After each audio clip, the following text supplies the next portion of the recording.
I still remember the exact moment when the cranberry sauce hit the wall. It splattered like a crime scene, dripping down my parents' beige dining room wall as the silence descended. Cassidy was standing chest, heaving eyes wild with rage, pointing a shaking finger at me across our family's Thanksgiving table. $8 million. $8 million. And you've been pretending to be normal this whole time. The turkey was getting cold, the stuffing forgotten, as my sister continued her meltdown. My father sat frozen fork suspended midair, literally unable to speak. My mother's mouth opened and closed like a fish out of water. And me, I felt 29 years of being the forgotten daughter crystallize into one perfect moment of vindication and heartbreak as my family finally saw me for the first time. Growing up in our modest suburban home in Pennsylvania, I learned early that Cassidy was the sun around which our family orbited. 3 years older than me, she was blessed with our mother's blonde hair and our father's charming smile. I was the quiet, bookish one with mousy brown hair who blended into the background of family photos, when I was included at all. I was 5 when I first noticed something was wrong. It was Cassidy's 8th birthday, and our parents had transformed the backyard into a carnival complete with a hired clown and pony rides. 30 kids from her class came, and my parents beamed as she opened, present after present. A month later, when my birthday arrived, Mom made a simple cake, and Dad was working late. "We can't do big parties for everyone," Frankie Mom explained. "We already spent our budget on Cassidy's." This became our family pattern. Cassidy's dance recitals were major events requiring new outfits and bouquets. When I won the spelling bee in 4th grade, neither parent could attend because Cassidy needed a ride to soccer practice.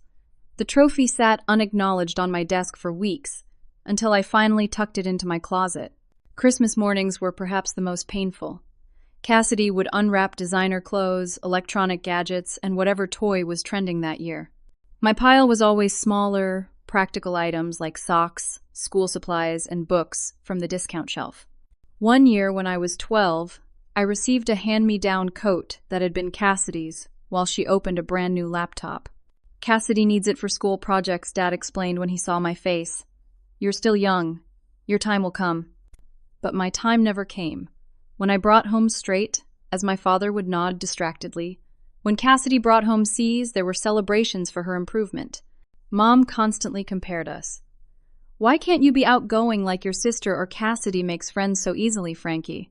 You should try harder." I learned to stop asking for attention. Instead, I poured myself into books about business and finance, fascinated by stories of self-made people. I started babysitting at 12, earlier than most kids were allowed, saving every dollar. By 16, I had several regular weekend jobs, from tutoring younger students to helping at the local library. My parents barely noticed my growing independence.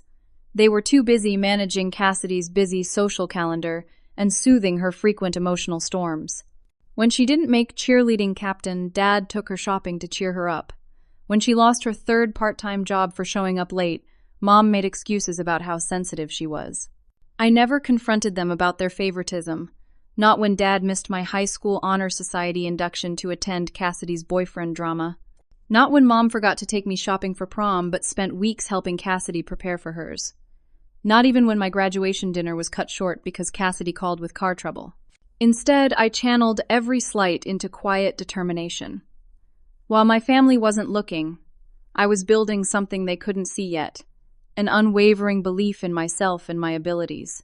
I was learning that the validation I craved wouldn't come from them, so I would need to find it elsewhere. What no one realized was that their neglect was forging something in me that would have been impossible otherwise: complete self-reliance and a burning ambition that would eventually change everything. When college acceptance letters arrived, I had my pick of several good schools. My parents seemed surprised by my options, as if they hadn't noticed I'd been in the top 5% of my class. The celebration dinner was for Cassidy that night, though. She'd finally completed her associate degree after 5 years of stopping and starting. "We can help a little with tuition," my father told me, "but you'll need scholarships and loans for the rest. College is expensive these days." I didn't argue, even though they'd paid for Cassidy's multiple attempts at higher education in full. Instead, I cobbled together partial scholarships, a work-study position, and a weekend job waiting tables to attend State University with a double major in finance and business administration. College was a revelation.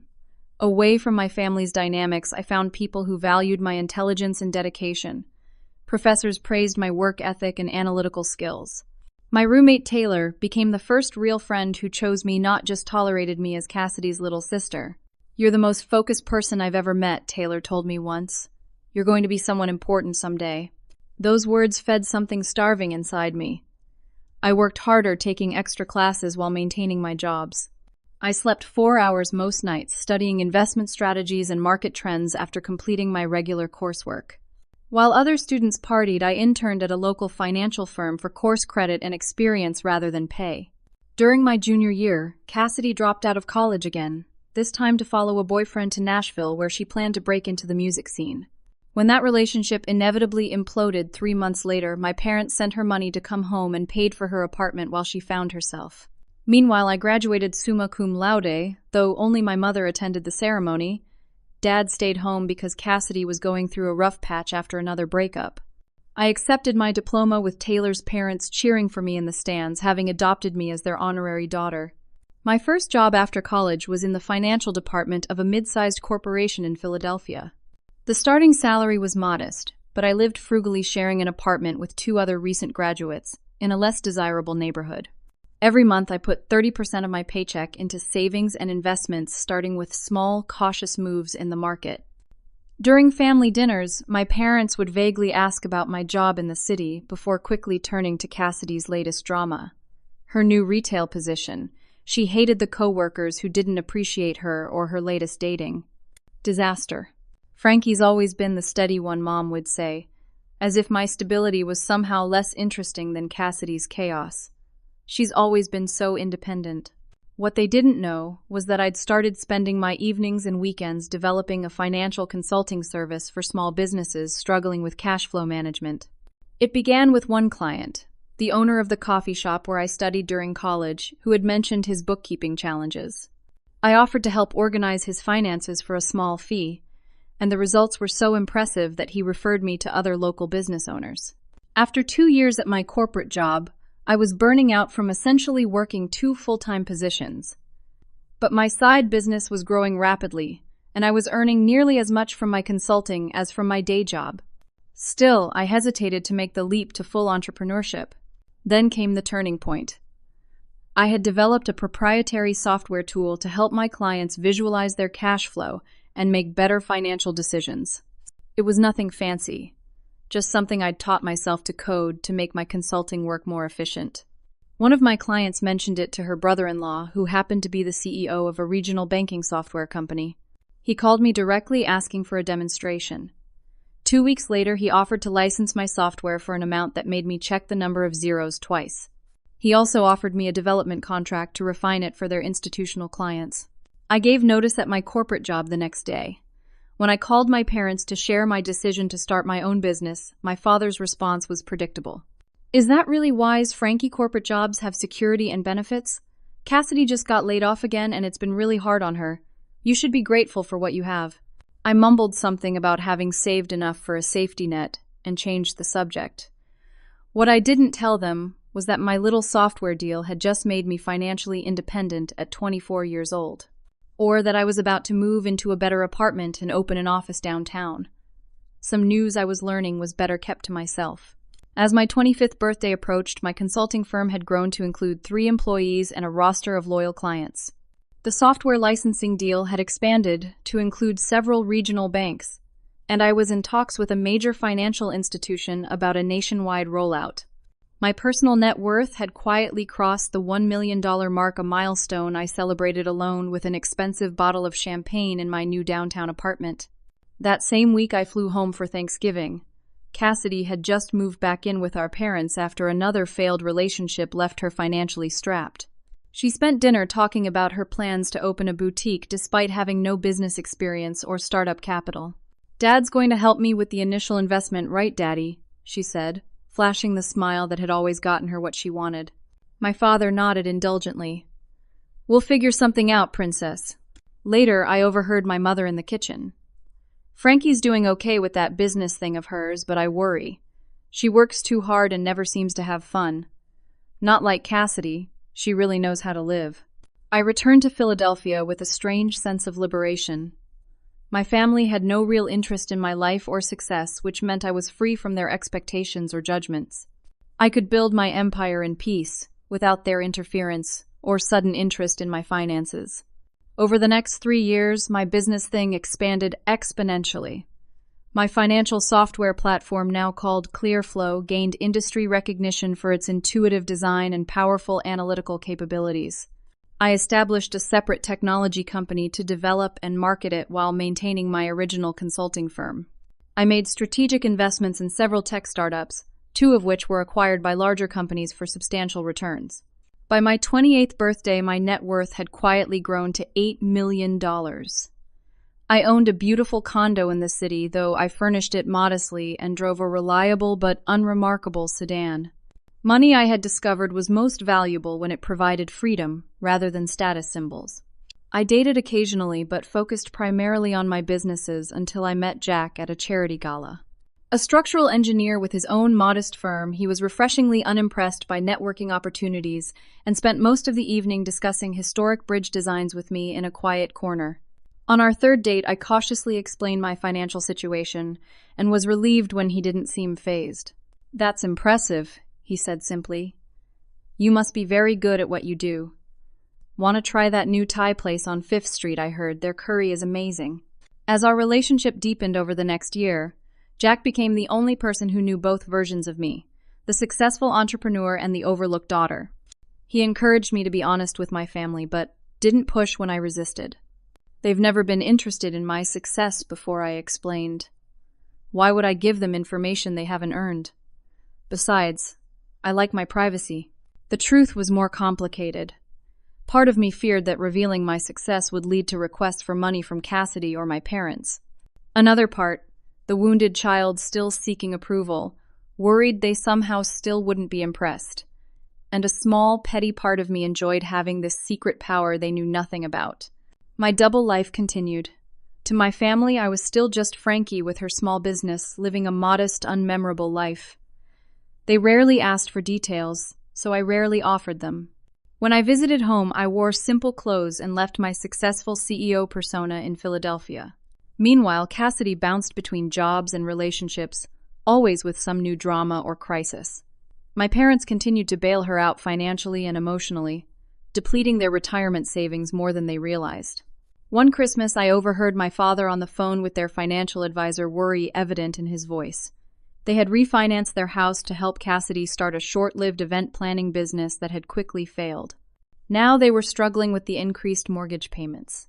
2 weeks later, their mortgage company called to inform them that an anonymous benefactor had paid off their loan in full. My father mentioned it at our next family dinner, completely unaware that I was responsible. Must have been a mistake, he concluded. But we confirmed it's legitimate. Someone paid it off, and the house is free and clear now. Cassidy immediately suggested it might be one of her ex-boyfriends who still carried a torch for her. My mother wondered if it was a wealthy former client of my father's accounting practice. No one considered that it might be me. As Jack and I grew more serious discussing marriage and our future, I found myself increasingly uncomfortable with my compartmentalized life. He never pressured me, but his transparent relationship with his own family highlighted the web of deception I'd created with mine. "They don't know me," I told him during one discussion. "The real me. They never have." "Maybe that's because you never gave them the chance," he suggested gently. "People can surprise you if you let them." I wasn't convinced, but the seed was planted. As another Thanksgiving approached, I found myself wondering what would happen if I finally stepped fully into my truth with my family. What I couldn't have anticipated was that the decision would be made for me in the most dramatic way possible. Jack proposed on a crisp October evening with a simple solitaire diamond that perfectly matched my understated style. As we discussed wedding plans, the question of family inevitably arose. "I think it's time," Frankie Jack said, his voice gentle but firm. "If we're starting our own family, you need to be honest with yours. You can't keep living this double life." I knew he was right. The compartmentalization that had once felt protective now felt like a prison. More importantly, I was tired of diminishing my accomplishments around my family. I deserved to be seen. "I'll tell them at Thanksgiving," I promised. the whole truth. As the holiday approached, my anxiety grew. I rehearsed different versions of my revelation, none of which felt right. How do you tell your family that you've been hiding your success from them for years? That you're actually wealthy beyond their imagination? That their overlooked daughter had built something remarkable while they weren't paying attention? A week before Thanksgiving, my world shifted unexpectedly. Clearflow, my financial software company, was featured in Business Innovators magazine as part of their Under 30 profile. The article was surprisingly detailed, mentioning my company's valuation, my ownership stake, and even including a professional photo of me in my executive office. It described me as a financial technology wonderkind and quoted a venture capitalist estimating my personal net worth at north of $8 million. I hadn't sought the publicity. One of my board members had nominated me for the recognition without telling me. When the journalist called for an interview, I'd simply answered her questions honestly, not realizing how prominently the feature would be displayed. The morning the magazine hit newsstands, I received a cryptic text from my mother. "Looking forward to seeing you at Thanksgiving. Dad and I are so proud of all you've accomplished." It was such an uncharacteristic message that I immediately called her, but the conversation was oddly strained. She asked vague questions about how business was going but didn't mention the article. When I asked directly if something had happened, she laughed nervously and said everything was fine. Jack and I arrived at my parents' house on Thanksgiving Day to find an atmosphere thick with tension. My mother greeted me with unusual enthusiasm, complimenting my coat and asking detailed questions about our drive from Philadelphia. My father hugged me longer than usual, patting my back awkwardly. "My successful daughter," he said with a strange emphasis, "always knew you were smart." The house looked the same as always, modest and comfortable with the same furniture they'd had since I was a child. The dining room was set with the good china they used for special occasions, and the air was filled with the familiar scents of turkey and pumpkin pie. "Where's Cassidy?" I asked as we settled in the living room. "Running late as usual," my mother said with a forced smile. She texted that she's on her way. As we made awkward small talk, I noticed my parents exchanging glances whenever I spoke about work. Jack squeezed my hand supportively, sensing the undercurrents. I was about to address the elephant in the room when the front door banged open. Cassidy swept in, 32 years old, but dressed like a college student in tight jeans and an oversized sweater. Her eyes were red-rimmed, her movements jerky as she air-kissed our mother and nodded curtly to Jack and me. "Sorry I'm late," she said, though she clearly wasn't. Traffic was a nightmare. Throughout the afternoon, I caught Cassidy staring at me with an unfamiliar intensity. She kept checking her phone, scrolling with increasing agitation. Whenever our parents asked me about work, she would interrupt with her own stories or abruptly change the subject. As we finally sat down for dinner, the tension in the room was palpable. Dad carved the turkey with methodical precision, while Mom fussed with the side dishes. Jack attempted to lighten the mood with stories about his latest bridge restoration project, but his words fell flat in the strained atmosphere. Halfway through the meal, I noticed Cassidy's phone propped against her water glass, the screen displaying what looked like the Business Innovators website. She was barely touching her food, her jaw clenched as she scrolled through what I realized with a sinking feeling was the article about me.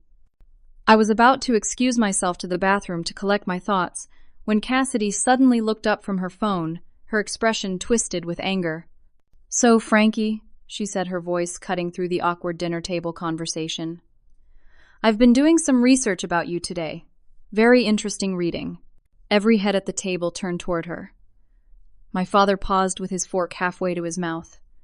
My mother's hand trembled slightly as she reached for her water glass.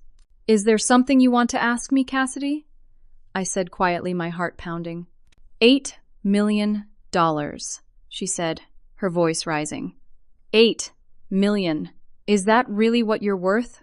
Or is that an underestimate? And just like that, the moment I'd both feared and secretly anticipated for years had arrived. But instead of the controlled revelation I'd planned, I was watching my sister spiraling into what would soon become a spectacular meltdown with my shell-shocked parents caught in the crossfire. "Is it true?" Cassidy demanded, her voice cutting through the silence that had fallen over the dining room. She held up her phone, displaying the Business Innovators article with my photo prominently featured. "Are you secretly some millionaire tech genius?" All eyes turned to me. I took a deep breath and set my napkin beside my plate. "Yes," I said simply. "I founded 2 successful companies and made some good investments. The article is essentially accurate. The simplicity of my admission seemed to infuriate Cassidy further. Her face flushed deep red. All this time, she sputtered. All this time you've been pretending to be ordinary. Coming home in your Target clothes and your sensible car talking about your small business like you're struggling like the rest of us. I never said I was struggling, I replied evenly. I just didn't elaborate on my success. Why? My mother finally found her voice. Why wouldn't you tell us, Frankie? Before I could answer, Cassidy slammed her hand on the table, making the dishes jump. Because she's selfish. She wanted to hoard all her precious money while watching me struggle. While watching Mom and Dad worry about retirement. She probably got some sick pleasure out of it. Jack straightened beside me. That's completely unfair. Frankie worked incredibly hard for everything she's achieved with very little support from. Stay out of this, Cassidy snapped at him before turning back to me. Did you enjoy it? Frankie watching. Me bounce from one failed job to another while you were sitting on millions? Was it funny when I couldn't make rent last year and had to move back home? Did you laugh about poor, pathetic Cassidy while lounging in your luxury condo? I never thought of you that way, I said, keeping my voice calm despite the storm raging inside me. My financial situation had nothing to do with you. Everything has to do with me, Cassidy shouted, rising from her chair. We're family. Family is supposed to help each other. My father finally spoke, his voice uncharacteristically timid. Cassidy, please calm down. I'm sure Frankie had her reasons. Don't defend her, Cassidy whirled on him. She let you refinance the house for my business, when she could have just written a check. She watched you stress about bills and did nothing. I felt a flash of anger. That's not true. Who do you think paid off your mortgage last year? My parents froze, identical expressions of shock on their faces. That was you, my father whispered. Yes, I said. It was me. I didn't want recognition. I just wanted to help. Oh, how noble, Cassidy's voice dripped with sarcasm. St. Frankie secretly saving the day while pretending to be just like us common folk. Did it make you feel powerful having that kind of control over our lives? Cassidy, that's enough, my mother said weakly. It's not nearly enough, Cassidy grabbed her wine glass and drained it in one gulp. Do you have any idea what my life has been like? The constant struggle, the humiliation of failure after failure, while perfect Frankie was building her empire? Perfect, I echoed, finally allowing my own anger to show. Is that really how you see our family dynamic, Cassidy? Because from where I've been standing for 29 years, you were the golden child who could do no wrong.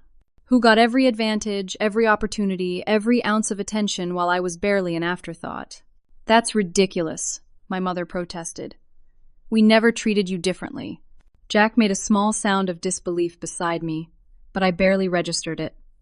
Decades of suppressed feelings were rising to the surface. Mom, you forgot my 16th birthday. Dad missed my college graduation because Cassidy had a breakup. Neither of you came to my business launch, but you took a week off work to help Cassidy move to Nashville for a guy she'd known for 3 months. We were just supporting her through a difficult time, my father said defensively. And when was I ever supported through my difficult times? I asked quietly. Cassidy wasn't listening. She'd moved from wine to the harder stuff, pouring herself a large measure of whiskey from the sideboard. You know what? It doesn't even matter anymore, she said, her words slightly slurred. Because now Big Sister Frankie is going to solve all our problems with her. Millions right. You're going to invest in my new business idea. It's going to be amazing, a wellness center with retail and spa services. I'm not giving you money without a solid business plan, I said firmly. Cassidy's face contorted with rage. See, she doesn't want to help me. After everything I've been through, after all my struggles. What struggles exactly? Jack asked, his patience visibly wearing thin. From what Frankie's told me, you've had every advantage. You don't know anything about me, Cassidy shrieked, pointing a shaking finger at him. I have had genuine hardships, real problems that money would solve. Like what I challenged. Like my debt, I'm drowning in credit card bills and the bank won't give me any more loans. Because you've never repaid the previous loans, my father said, quietly surprising me by standing his ground. You're one to talk, Cassidy sneered at him. You wouldn't even have a house if it wasn't for your precious Frankie. That's unfair, Cassidy, my mother interjected. Your father has always done his best. His best wasn't good enough. Cassidy shouted, tears now streaming down her face. None of us was good enough. And now Little Miss Perfect is a secret millionaire who's been laughing at us all behind our backs. I never laughed at anyone, I said firmly. And I worked for everything I have. Oh, please, you had advantages too. Your precious scholarships and... I earned those scholarships, I interrupted. And then I worked 30 hours a week while carrying a full course load to pay for the rest. What exactly did you do with the full ride Mom and Dad gave you? Cassidy's face twisted with rage. You think you're so much better than me, don't you? I never said that. You didn't have to say it. She grabbed the cranberry sauce bowl and hurled it against the wall where it shattered in a spectacular red splash. You've always thought it. Poor little overlooked Frankie so much smarter and better than everyone else. My father stood up so abruptly his chair fell backward. Cassidy Elizabeth, that's enough. Oh, now you stand up to me, she laughed bitterly. After years of giving me everything I wanted, after remortgaging your house to fund my business idea that I knew would probably fail, the room went completely silent. My mother's face drained of color. What did you just say? She whispered. Cassidy's eyes widened as she realized what she'd admitted. She backpedaled quickly. I didn't mean it like that. I was just stressed and you knew your business would fail. My father's voice was barely audible. We put our retirement on the line because you said it was a sure thing. Nothing's a sure thing in business, Cassidy mumbled, avoiding his eyes. It might have worked if what I asked, if you'd had any experience, any education in business management, any plan beyond a vague concept. At least I had dreams, Cassidy shouted, tears streaming down her face now. At least I wanted more than a boring corporate existence. At least I lived. And who funded that living? I stood up now, too unable to contain my anger any longer. Who paid for your adventures and your failures and your dreams? Not you, Mom and Dad sacrificed everything for you and you knew you were taking advantage of them. That's not fair. I was going to pay them back when? When? What? When your next half-baked scheme magically succeeded despite your complete lack of effort or planning, when someone handed you the easy life you've always felt entitled to. Cassidy lunged toward me, but Jack stepped between us. She stumbled backward, knocking over a side table and sending my mother's cherished vase crashing to the floor. This is your fault, she screamed at me as my mother rushed to salvage the broken pieces. Everything was fine until you showed up with your millions and your perfect boyfriend and your success. You've ruined everything. With that final accusation, she stormed out of the dining room. Moments later, we heard the front door slam, followed by the screech of tires as she drove away. The silence she left behind was deafening. My father stood motionless, staring at the cranberry sauce dripping down the wall. My mother knelt on the floor, quietly crying as she gathered broken ceramic shards. Jack moved to help her, gently taking the sharp pieces from her trembling hands. I remained standing, suddenly aware that nothing in my family would ever be the same again. The carefully constructed illusions we'd all been living with had shattered even more completely than that vase, leaving us to figure out what, if anything, could be salvaged from the wreckage of our Thanksgiving dinner. After Cassidy's dramatic exit, we moved like sleepwalkers, mechanically clearing the ruined dinner from the table. No one spoke as Jack wiped cranberry sauce from the wall, and I swept up the broken vase. My mother disappeared upstairs, and my father retreated to his study. Jack touched my arm gently. Do you want me to give you some privacy with your parents? I nodded gratefully. Maybe go to that coffee shop down the street. I'll text you when we've talked. After he left, I stood in the hallway between my father's study and the staircase leading to my parents' bedroom, uncertain which parent to approach first. The decision was made for me when my father appeared in the study doorway, looking suddenly old and defeated. We should talk, he said, simply gesturing me inside. His study had always been a sacred space filled with accounting books and family photos, most featuring Cassidy's smiling face at various ages. I sat in the leather visitor's chair while he settled heavily behind his desk, more from habit than any desire to maintain authority, I suspected. Is it true what Cassidy said? He asked after a long silence. About knowing her business would likely fail. I can't speak to what Cassidy knew or didn't know, I said carefully. But her business plan had fundamental flaws that any experienced entrepreneur would have recognized immediately. He rubbed his face wearily. Why didn't you say anything? The question ignited a spark of anger I thought had burned out. When would I have said something, Dad? When you announced your decision after it was already made, or during one of the many consultations with me that never happened? My father flinched. We didn't think you'd be interested in Cassidy's business ventures. You didn't think of me at all, I said quietly. That's the truth, isn't it? I wasn't even a factor in the equation.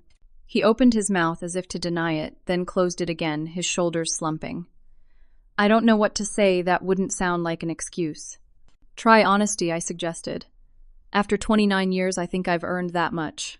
He stared at the desktop for several long moments before finally meeting my eyes. You're right. We didn't think of consulting you. Not because we didn't respect your opinion, but because... He struggled visibly, because we've grown so used to you, not needing us, that sometimes we forget to include you at all. I did need you, I said, my voice catching. Every child needs their parents. Dad, I just learned to hide it because my needs always came second to Cassidy's. He winced. We never meant to make you feel that way. But I did feel that way, every day for as long as I can remember. A heavy silence fell between us, broken only by the sound of footsteps on the stairs. My mother appeared in the doorway, her eyes red but her composure restored. I think I need to be part of this conversation, she said, pulling up another chair. For the next hour, we talked more honestly than we ever had before. I described birthdays and Christmases from my perspective, achievements that went uncelebrated, and the gradual realization that I would always be secondary in their attention. My parents listened without interrupting, occasional tears sliding down my mother's cheeks. Why didn't you ever say anything? She finally asked. Would it have made a difference? I countered. Or would you have told me I was being too sensitive, too needy, too much like Cassidy? My mother flinched at the comparison. We never meant to hurt you, Frankie. Cassidy always seemed to need so much more. And I made it easy for you by needing less, I acknowledged. But that wasn't fair to any of us. My father cleared his throat. About the mortgage, he began awkwardly. I don't regret paying it off, I said firmly. But I wish you had felt you could come to me directly instead of struggling alone. Pride, he admitted. And shame. What kind of father asks his daughter for financial help? The kind who supported her through college and gave her the foundation to succeed, I said gently. It shouldn't have been a one-way street, Dad. He nodded, blinking rapidly. Thank you. Not just for the house, but for forcing us to have this conversation. It's long overdue. My mother reached for my hand across the desk. I need to tell you something that might help explain some things, though it doesn't excuse them. She took a deep breath before continuing. When I was 9, my older sister died in an accident. She was 12, blonde and beautiful like Cassidy. My parents never recovered from the loss. After that, nothing I did could fill the hole she left. I was always the lesser daughter, the replacement that wasn't quite good enough. Her revelations stunned me into silence. In all our years together, she had never mentioned having a sister. When Cassidy was born, she continued, she looked so much like my sister that sometimes it took my breath away. And I think I unconsciously tried to give her the love and attention I never got. I overcompensated.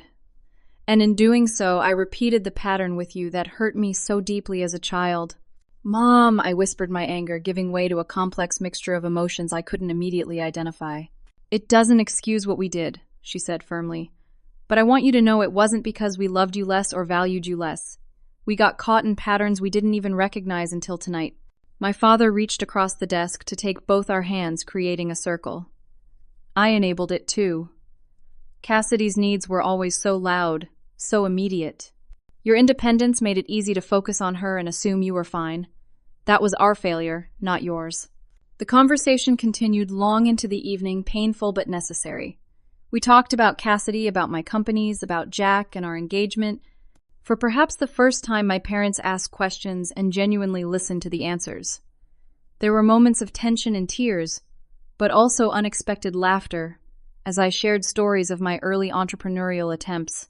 Around midnight, as our conversation finally wound down, my father asked the question I'd been expecting. What happens now? With Cassidy, I mean. I considered carefully before answering. I'm willing to help her, but not unconditionally. not in ways that enable destructive patterns or dependency. She needs professional help, my mother acknowledged, surprising me with her clarity.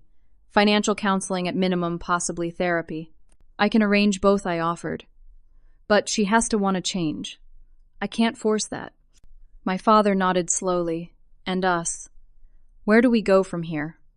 I thought about Jack waiting patiently at the coffee shop, about the life we were building together, and about the broken family dynamics that had shaped me for better and worse.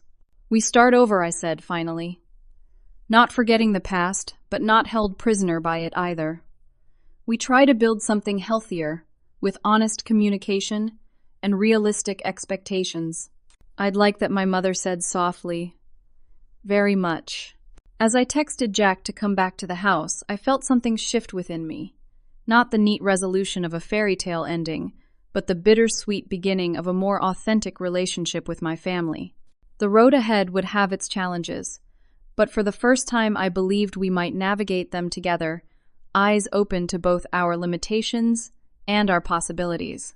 3 months after the Thanksgiving meltdown, I stood in my parents' freshly painted living room watching as my father carefully hung a family portrait.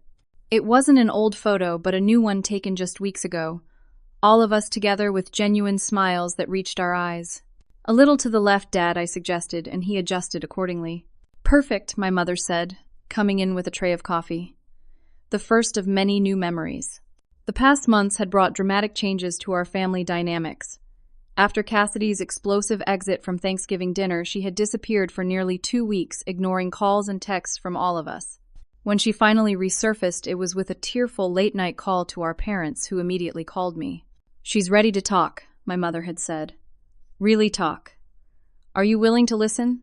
The subsequent meeting at a neutral coffee shop had been tense but productive. Cassidy, subdued and visibly exhausted, had offered no excuses for her behavior. I've been awful, she'd admitted, staring into her untouched latte. To all of you, but especially to you, Frankie. I don't expect forgiveness. I just wanted to say it out loud. Rather than offering immediate absolution, I had proposed a path forward. I would establish a family trust to help with her debts and our parents' retirement, but with conditions. Cassidy would need to complete financial counseling and commit to therapy. My parents would need to attend family counseling sessions with both of us. This isn't punishment, I'd explained. It's an investment in our future as a family. To my surprise, they had all agreed. More surprisingly, they had followed through. Now, 3 months later, the changes were subtle but significant.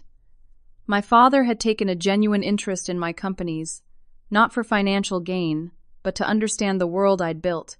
My mother had started sending me articles about women in business, her way of showing support for the path I'd chosen.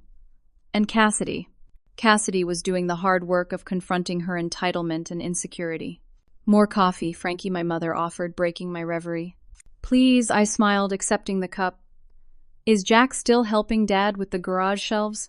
They're bonding over power tools, she confirmed with a small smile. Your father never had a son-in-law before. He's rather enjoying it. The doorbell rang and my mother's eyes brightened. That must be Cassidy. She's bringing dessert. The Cassidy who entered moments later was noticeably different from the woman who had thrown cranberry sauce at Thanksgiving. Her hair was pulled back in a simple ponytail, her clothes practical rather than flashy. She carried a bakery box with careful concentration. I brought cheesecake, she announced, setting it on the coffee table. From that place you mentioned liking Frankie. The gesture wasn't grand, but it represented something significant, Cassidy remembering someone else's preference and acting on it. Thank you, I said simply. That was thoughtful. She accepted the compliment with a quick nod, then glanced at the new family portrait. That turned out really well. First time we've all genuinely smiled in a photo together, my mother observed. Maybe not the last, Cassidy said tentatively. We moved to the dining room for lunch, the same table that had witnessed so much drama months before. Jack and my father joined us, discussing the merits of different types of wood for shelving. The conversation flowed more naturally than it ever had in our family gatherings, with everyone given space to speak and be heard. During dessert, Cassidy cleared her throat nervously. I have some news, she announced. I got a job. A real one with benefits and everything. That's wonderful, my mother exclaimed. Where? It's an administrative position at Valley Community College, Cassidy explained. Nothing glamorous but stable. and they offer free classes to employees, so I'm going to finally finish my degree. In business administration, she added with a significant glance at me. I'm proud of you, I said sincerely. That's a solid plan. My therapist helped me realize I need to build something real instead of chasing get-rich-quick schemes, she admitted. It's humbling to start at the bottom at 32, but better late than never, right? Exactly right, my father affirmed. And we're here to support you, appropriately this time. The significance of his qualifier wasn't lost on any of us. My parents were learning new patterns too, offering encouragement without enabling dependency. After lunch, while everyone else cleaned up, Jack pulled me aside onto the back porch. The February air was crisp, but the sky was clear and promising. So he said, wrapping his arms around me from behind, "Should we tell them our news?" My hand drifted unconsciously to my stomach, still flat, but harboring our 4-week secret. "Are you ready for the fuss? Mom's gonna start knitting baby blankets immediately?" He laughed softly. "I think I can handle it. The question is, are you ready?" I considered the complex journey that had brought us to this moment. The hurt child who had built walls to protect herself. The ambitious woman who had created success in the shadow of neglect. The adult learning that vulnerability could be strength, not weakness. Yes, I decided. I'm ready. This baby deserves grandparents who can love them openly. And I want to give our child what I didn't have. A family where everyone is seen and valued for exactly who they are. When we shared our news, the joy was unrestrained, and for the first time in my memory, equally directed toward both Jack and me. My mother did indeed immediately start planning baby projects, while my father spoke emotionally about becoming a grandfather. Even Cassidy's congratulations seemed genuinely happy without the undercurrent of jealousy that would have been inevitable before. As the afternoon waned into evening, I found myself alone with my father in his study. He was showing me old family photos I'd never seen, including several of me as a young child that had been tucked away in albums I never knew existed. "I want you to know," he said carefully, "that while we made terrible mistakes in how we showed it, we have always loved you, Frankie. Always." "I believe you," I said, surprising myself with the truth of it. "And I love you too, Dad. That never changed, even when it hurt." He cleared his throat, emotions threatening to overwhelm him. "Your child will never doubt their worth. Not with you as their mother." "I hope not," I said softly. "I'm learning from both your mistakes and your strengths." Later that night, as Jack and I drove back to our home in Philadelphia, I felt a sense of peace that had eluded me for most of my life. The wounds of the past hadn't magically disappeared, but they had begun to heal, transforming into wisdom rather than bitterness. "Are you okay?" Jack asked, glancing away from the road to study my contemplative expression. "More than okay," I assured him, squeezing his hand. "I'm just thinking about how life never turns out quite how you expect. Sometimes it's better in ways you couldn't have imagined." My journey had taught me that true success isn't measured in dollars or achievements, but in the courage to be authentic and the strength to forge connections even after betrayal. The $8 million that had sparked our family crisis had never been the real issue. It was merely the catalyst that forced us to confront decades of unspoken pain and patterns. As we drove toward our future, I realized that the greatest wealth I possessed wasn't in my bank accounts or businesses, but in the hard-won wisdom that even broken relationships can be mended if there's enough love, honesty, and willingness to change. That sometimes the most powerful act isn't walking away from those who hurt you, but staying to build something new together, something better than what came before. What about you? Have you ever discovered that someone in your life was hiding something significant from you, or have you kept an important truth from loved ones? How did the revelation impact your relationship? Comment below with your experiences. If you found value in my story, please like this video, subscribe to hear more authentic life journeys, and share with someone who might need to know they're not alone in family struggles. Thank you for listening, and remember that it's never too late to heal old wounds and create new beginnings.